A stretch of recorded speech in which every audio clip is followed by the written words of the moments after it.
What's going on, guys? Welcome back to the channel for another installment of the 3 to T series, where I'm attempting to play every single course within GSPro by, as the name implies, playing 3 holes per course, mainly the 1st, the 9th, and the 18th.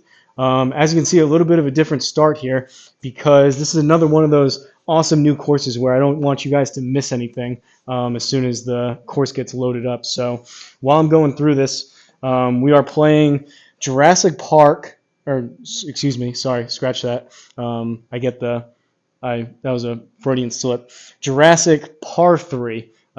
Excuse what I said before. I guess it was a bit of a play on words, but naming issues. Jurassic Par3. This is in Isla Nublar, Costa Rica. Course designer, and this one is Seadrum. Really new par 3 course that just came out. This thing is awesome. Obviously, you guys can get the idea of what this is designed after. I'm going to go ahead and start it up and press play. But 3 to T series, as the name implies, 3 holes, like I said, mainly 1st, 9th, and 18th, which is what I'm going to do. Here, par 3 course, and whatever course I post throughout the week is the most popular. I come out and do a full 18-hole live stream, so you guys basically just vote based on your viewership count on the videos.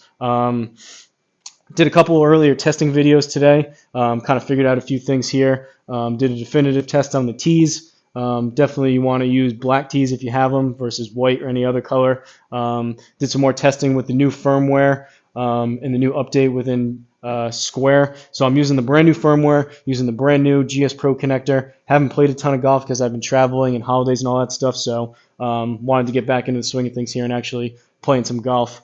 So we're going to give this par 3 course a shot, and I have the sound unfortunately muted. There's some really cool graphics or some really cool sounds that you'll be able to hear, but there's also some theme music that I'm not able to play. But the main reason I started this up and I was about to start, but look at this. Look how awesome this is. Dinosaur, big T-Rex coming through. I wanted to show you guys this. I don't know if I were to hit a ball right now, if it would bounce right off them or just go through it, but how cool is that? Basically, when I loaded it up first, I had the sound on. That thing's making growling noises and a bunch of noise walking through. But like I mentioned with the theme music, unfortunately I can't play that. But let's get into it. We're going to do a flyover first. As far as the updates, like I said, I'm using the brand new GSPro connector with the Square Golf. I have that updated. Hopefully we don't get any wonky reads. And part of my testing before, it seemed like I was getting the best readings with having the unit raised up. So I put just a white piece of board underneath it. It's a little bit more than 3/4 of an inch. So I have my shank tank with the square inside of that raised up off of the ground, and that seemed to be better. So between raising the unit up, I have all the club stickers on all my clubs now. Right before this, I just added the final one that I had to do on my 56 degree. So I have club stickers on everything, unit raised up using some brand new Callaway balls and using all the brand new connector and firmware. So we'll see if we get any disconnects, any wonky reads, and we'll see what we can do here. I'll have to check because part of this new update, it shouldn't be an issue because I have my bag mapping done. It has an iron selected down there on the bottom left. I know you guys are getting cut off, but based on this hole length, it does have my 5 iron selected, so that does matter seemingly with some of the spin numbers you get. From my testing, it seems like if you're hitting driver, you have to have driver selected both here and on the range, as well with Square software, and pretty much any other club, it seemed to work fine if you have just anything else selected other than driver. But if it's not able to actually measure the spin and the side spin, if you're not using a dotted square ball, which I'm not, I just like using regular balls. I think my thinking is it goes basically in an order of priority. It goes looking for the dots first to actually measure the spin. If it can't get that, it goes based on the club data and everything else that it picks up on. And if for whatever reason it misses that, it defaults back down to giving you basically an estimated spin based on your club selection. So I just want to keep an eye on that. But let's get into it on the first hole flyover. We'll put the square over here, or the ball over there, get that locked in. I won't have the ding noise because I have the sound muted here. But first hole, par 3, 203, down about 10 feet. So we'll call it 3-4 yards. Let's hit the flyover. How awesome is that? Jurassic Par 3. I get the play on words now. I wrote it down and I didn't get that, but obviously I know what this was designed after. Course recommended settings, doing 5-foot gimmies. I am going to grab my, getting back into the swing of things here. I kind of have stuff all over the place, but I'm going to grab my, might as well, bottle cap tees. So if we're doing this par 3, numbers 1, 9, and 18. Might as well tee it up a little bit. Bottle caps, water bottle caps, perfect broken tee height. Highly recommend it. Might as well put that there. So 203 down, we'll call it 3-4 yards, so like 200. I'm going to hit a 6 iron. Hopefully we get there. First time playing golf in a while. So let's press J, see where we're going over here. We will aim a little bit more conservative to the middle of the green, and hopefully we get through this archway or whatever. But I mean, just all the details. If I pan over here, this is going to mess up my aim, but you can see the classic Jeep 4x4 over there. We're in Costa Rica, it says. Funny fact, I actually went to the location where Jurassic Park was filmed in Hawaii. So we'll press A, we'll go back, and I'll probably have to move my location, I think. But enough yapping. Let's hit some shots. Hopefully we stick this green. And there we go. All right, here we go. 6 iron.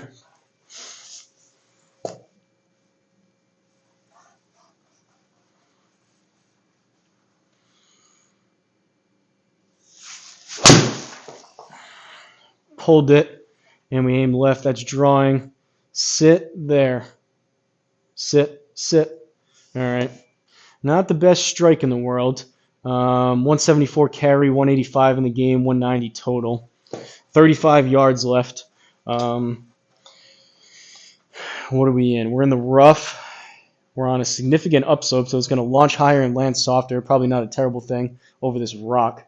I actually watched Joe Legowski's video, and he was in kind of a similar situation. He actually hit his tee shot, and he was right behind this rock, so we had to hit a flop shot over it. Funny enough, I don't have to quite hit a super flop shot, but it looked like the readings were all right on that. 4,000, pretty close to what I expect. That was a little bit thin, a little bit toey. Had kind of a sizable draw on that. Picked up the backspin. For whatever reason, I think it's a glitch in the connector. I haven't hit a single shot where the side spin actually populates. Obviously, based on the club sticker, it picked up the attack angle, or angle of attack, whatever, 3.1 degrees down. It picked up the face to path. It picked up the club path. And obviously it picked up, so it estimated, and it gave me side spin based on the negative 8.9 spin axis, but for whatever reason that side spin number doesn't get populated within GSPro. It's picking up the side spin, it's just not showing anything for whatever reason. But let's see where we're going to aim here and pick a club. So 35 up a little more than a yard, 36, and then the rough is going to be at least 6%. So like a yard and a half, 2 yards. We'll call it 37, 38 total. We'll aim just there. We are going to be putting.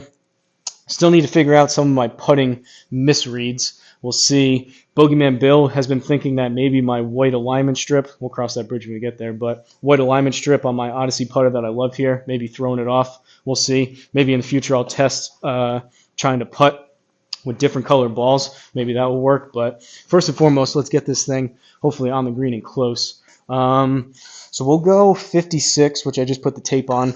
And we're looking for about just shy of 40. So anything about 35 yards of carry should be good.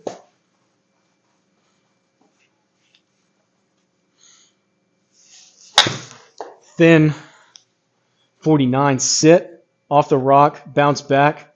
Well, that's lucky. I sculled that. That's not what we were looking for. We were looking for 35, not 49. But luckily, that rock saved us, and we got kicked back onto the green. So leaves us with a 40-foot putt here for par.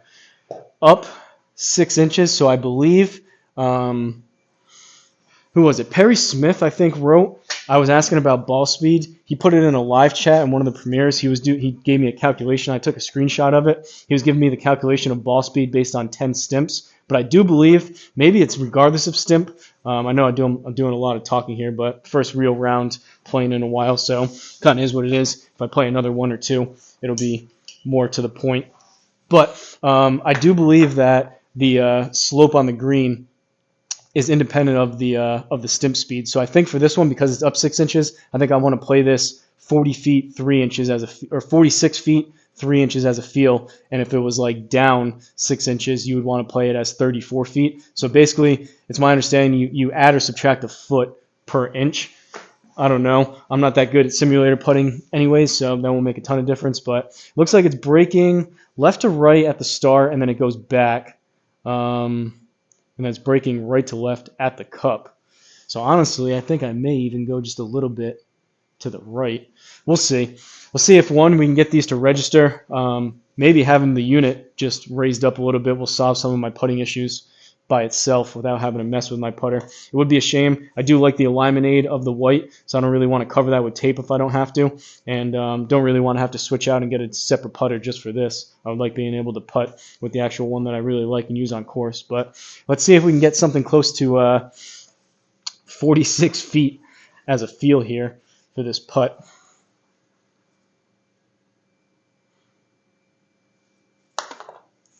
May need to go a little. Yep. Not bad, though. I mean, we got it to register. I knew as soon as I hit it, though, that probably wasn't quite enough. That was probably closer to like 40 or so feet, maybe even less.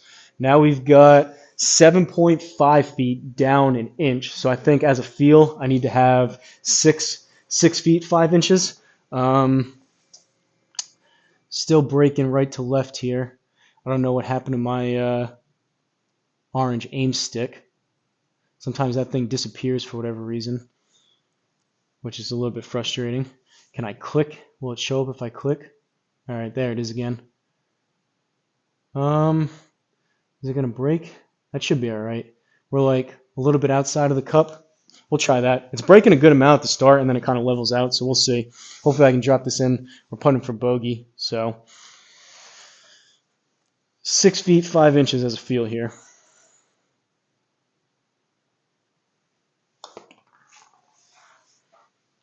And a no read. If anyone knows, let me know. I was hopeful that raising the unit up would solve some of that. Don't know if maybe it's because that one was a little bit wonky. The Country Club Elite mat is pretty thick, so it's not rolling perfectly flat. Maybe just having that kind of jump to the left, maybe that throws it off. I don't really know, but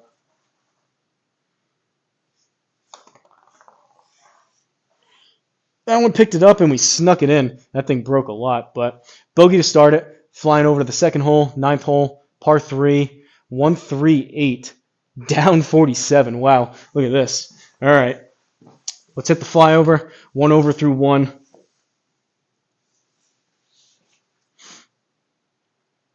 So we're way up on a ledge. We got a bunch of palm trees. Another T-Rex dinosaur over there. This is awesome. If you had kids, again, similar to the I was saying at the beginning with the music, same thing as like the Star Wars type of course. If you have kids, I would imagine they would love this. But so what did I say? That's 145. We have 138, down 47. So 91 yards if I did my math right on that.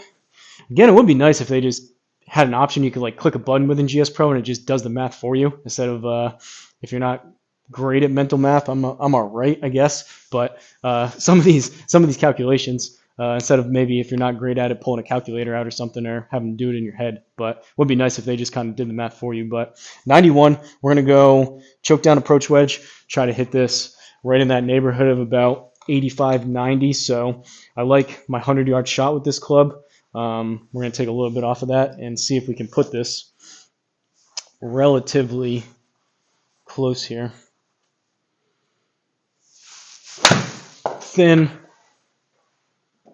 It's drawing 93. That's got to sit. Sit, sit, sit. All right. We stayed on the green. And again, so it picked up all the club data.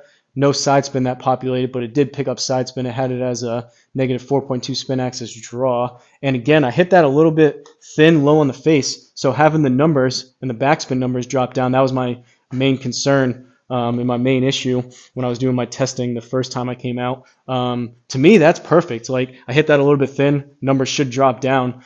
68, that's perfectly believable. A little bit thin. Maybe it was realistically even a little bit lower than that. But to me, some variance in that is good. You don't want it just to default to what the average choke down shot should be. You know what I mean? But leaves us with a 34-foot putt 8 inches down 3 inches, I believe that is. The temperature here today, it's actually up towards like 50 degrees. I think my projector, the lens on it is a little bit foggy and hazy just a little bit from going from like 20-30 degrees up to like 50 degrees within like a day. So I think it's still kind of, it's a little bit hazy. Some of these numbers are a little bit blurrier than they usually are, but we've got 34 8 inches down 3 inches. So we're going to play it as 31 feet 8 inches as a feel.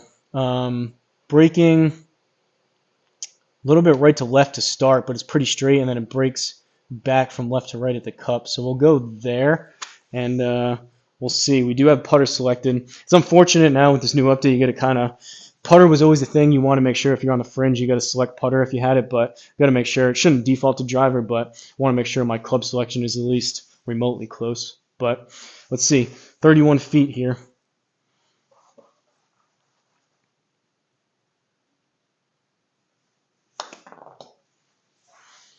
Did I put enough on it, or did I need to go again? Still too short.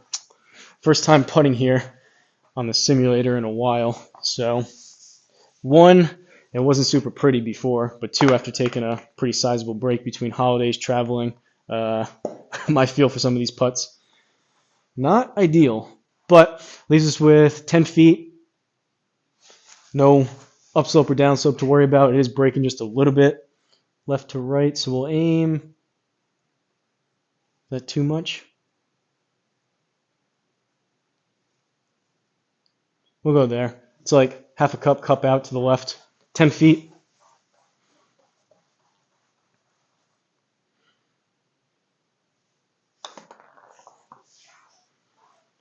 All right, we'll take that. Save par on that one. That was a better roll. Good judge on the break in the distance. All right, 1 over through 2. Third and final hole, 3 to tee. Wow, look at that helicopter. Look at the sunset, the clouds. This is awesome. The detail, these new courses that are coming out, personally, I mean, I've said it before, the really super realistic real life courses are always awesome. But to me, some of these fantasy make-believe courses that these course designers put so much detail into are becoming my favorites. Like, this is awesome. But 18th hole, 1 over through 2. Third and final hole here, par 3, 132 down 16. Let's hit the flyover, see what we're working with over here.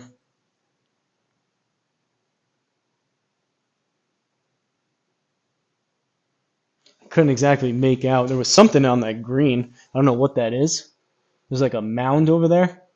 I don't know exactly what's on that green. I couldn't quite make it out, but maybe you guys can let me know. So, 115-ish.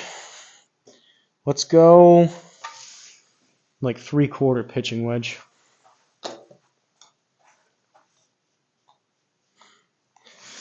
Granted, I could have teed up that last approach wedge. I could probably tee this up too, but for a choke down pitching wedge, shouldn't need that much up and off the ground.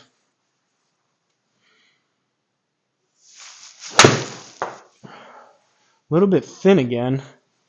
120, sit. Oh boy. Are we going to have to chip over that mound? This should be interesting.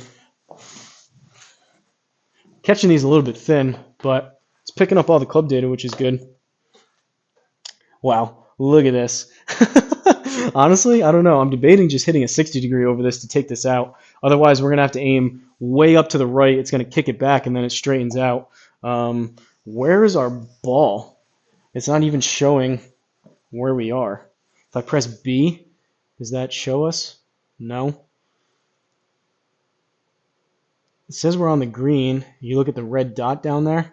All right, well, I mean, I guess it's going to kick it so hard to the left. I don't even know if that's enough, honestly. We're going to go out here. If I like 2 or 3 putt this, I'll probably be happy. But 51 feet, I aimed way, way, way right. We'll see if, again, that seemed kind of drastic. No pun intended with Jurassic, but seemed kind of drastic there, aiming that far. Might not even be enough, but let's see if we can hit a 50-foot putt. Got to hit these a little bit harder. I was babying the other ones.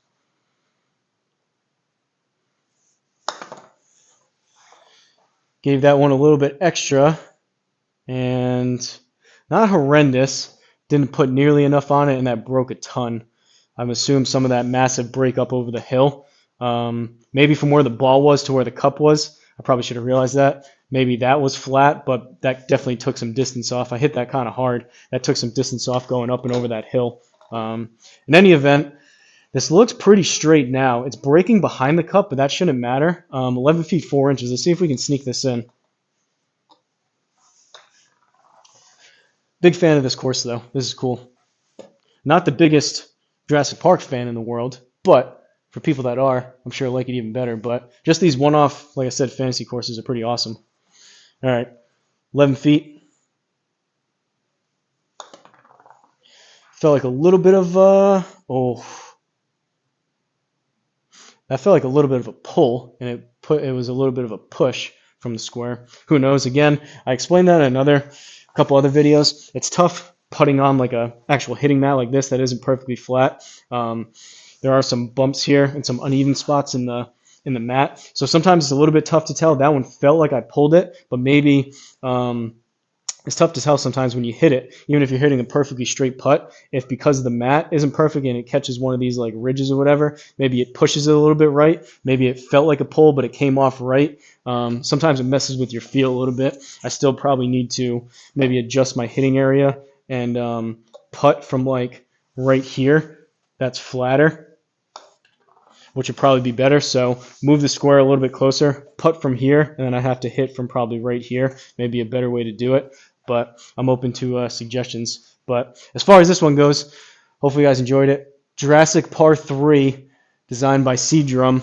in Costa Rica here. We ended up with 2 over through the 3 holes. So bogey on 1, par on 9, and bogey on 18. We'll take a look at the stats. 1 par, 2 bogeys. Nothing really populated there as far as drives, obviously, because it was a par 3. But 19, almost 20 feet of total putting. 7 putts, 21 minutes on that. I did some yapping. 2 out of 3 greens regulations somehow. But there you have it. No handicap on that one. Hopefully you guys enjoyed it. Really, really cool new course. Let me know if you have any course requests down below. I'm happy to play anything new that pops up. Maybe if I didn't catch on the SGT course website, let me know. I have a couple more that are really, really cool courses that recently came out that I'm planning on doing right now, and I'll probably call it quits for a day. But appreciate you guys watching. Shout out to all the members that have joined the channel. Anyone else out there curious about the names that you see, usernames at the start and the end of every video, if you become a member of the channel, really, really cheap. There's 3 different options: $1 a month, $2 a month, or $3 a month. The cheapest I could possibly make them within YouTube. You can see the options there, but that's how you get the names there. There's some other perks as well that go along with that, which you can read. But shout out to all the members that have joined. Really appreciate the additional support. Shout out to you guys that are watching. And gonna get back into the swing of things here. Seems like the scores, at least I have it for the time being. We'll see what happens if another update comes out. But raising the unit up seems to solve some things, and get back into the swing of things of playing a lot more golf versus testing and troubleshooting, and also need to get back on and do some live streams for the previous 3 Ts that I did. But wrapping this one up, don't forget to like, comment, and subscribe, and I'll see you guys at the next course.